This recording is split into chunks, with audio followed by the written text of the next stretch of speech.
Сәлеметсіңдер ме оқушылар? Қазақ тілі сабағына қош келдіңдер. Бүгінгі сабақтың тақырыбы қыстағы аңшылық. Сегодня на уроке вы будете читать об охоте зимой и писать о погоде, подходящей для охоты. Бүгінгі сабақтың жаңа сөздерін үйренейік. Аңшы, охотник, аңшылық, аң аулау, аңшылық охота, аң аулау охотиться. Құлақшын, шапка-ушанка, бүркітші, иначе беркутчи, охотник с ловчими птицами. Қашу, убегать, жүген, узда, уздечка. Посмотрите на следующую картинку и соотнесите слова с изображениями на картинке.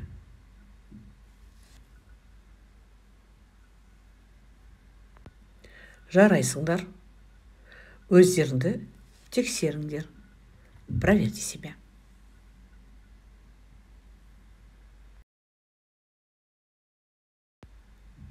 Келесі сұрақтарға жауап беріңдер.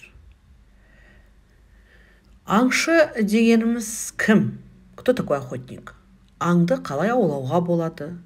Как можно охотиться на зверей? Бүркітші дегеніміз кім? Кто такой беркутчи? Аңға шыққан адам қандай қару алады? Какое оружие берет с собой на охоту охотник? Аңшылар аңға шыққанда қандай киім киеді? Какую одежду носят, когда выходят на охоту? Тамаша.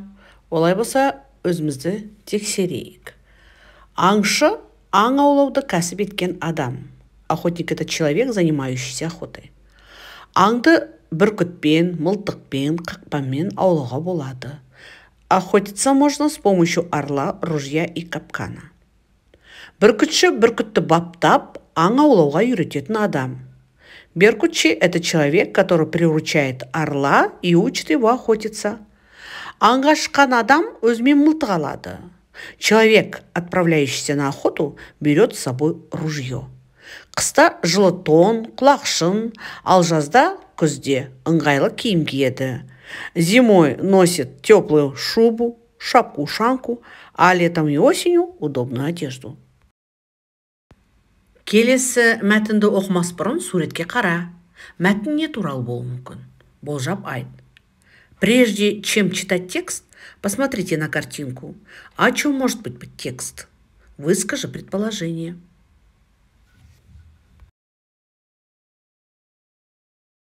Олай болса, болжамымызды оқып көрейік. Мәтін аңшылық туралы. Асан әкесімен аң аулауға барды. Дала өте әдемі, айнала әппақ. Күн ашық болды. Олармен бірге Қасым ағай да барды. Қасым аға, бүркітші. Бәрі атқа мініп, аңдардың ізіне түсті. Аттың артынан тазы иттері еріп жүрді. Әкесі қасқыр атып алды.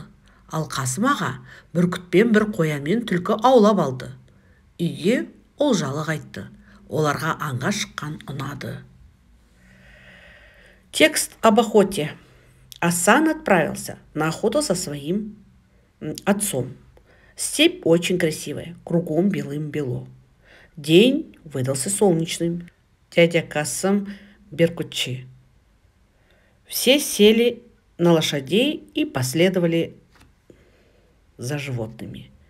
Борзые следовали за лошадью. Отец Асана застрелил волка, а дядя Касым с орлом поймал кролика и лису. Они вернулись домой с добычей. Им понравилось охотиться. Енді мәтінді оқиық. А теперь давайте прочитаем сам текст. Кешке басталған қар түнге дейін жауды. Әкем, мен, ағам, көрші ағайлар бәріміз ең мықты әрі жүйрік аттарға міндік. Мен екінші рет аңға шықтым. Қасымызда тазы итіміз бар. Күн жып-жылы, айнала тып-тыныш.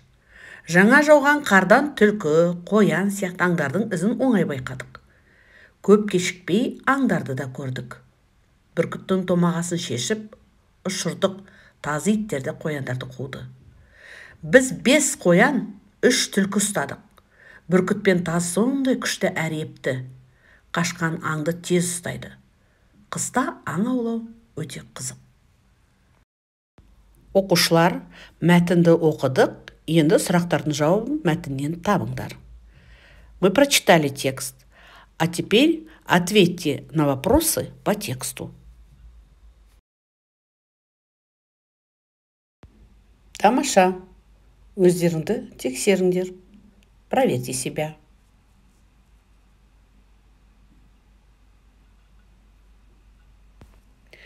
Келесі тапсырмада сөйлемдердің жалғасын келесі бағаннан тап. Найдите продолжение предложения в следующем столбце. Жарайсыңдар, балалар. Өздеріңді тексеріңдер. Молодцы. Проверьте себя. Келесі тапсырмада сұрақтарға жауап жаз. Напишите ответы на вопросы. Өздеріңді тексеріңдер. Проверьте себя. Үйге тапсырма. Аң аулау, жүйрік ат, қыран бүркіт, шапшаң тазы, сөз тіркестермен сөйлем құра. Осымен сабағымыз аяқталды. Сау болыңдар. Назарларыңа рахмет.